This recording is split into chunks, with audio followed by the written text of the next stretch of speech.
পাঁচটা বিষয়ের হিসাব চাইবে। নাম্বার ওয়ান, আন হায়াতিহি ফিমা আফনা, তোমার জীবনটাকে তুমি কোন কাজে লাগিয়েছো। এটা হচ্ছে কমন কোশ্চেন। কবরের প্রশ্ন আমাদের চারটা, আর কিয়ামতের ময়দানে কয়টা?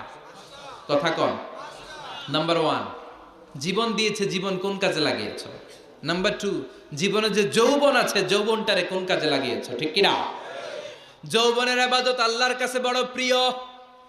যুবক যারা নামাজ পড়ে, বুড়ো হলে নামাজ পড়তে না পারলেও আমল নামায় নামাজের সওয়াব দিবে কে?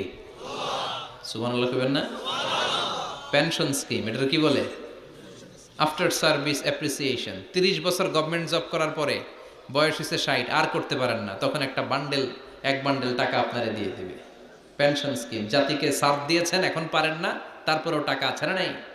এটাকে বলে আফটার সার্ভিস অ্যাপ্রিসিয়েশন। এত সার্ভিস যে দিয়েছেন, অ্যাপ্রিসিয়েশন। এজন্য যুবক যারা এখন নামাজ পড়াও ইসলামের পক্ষে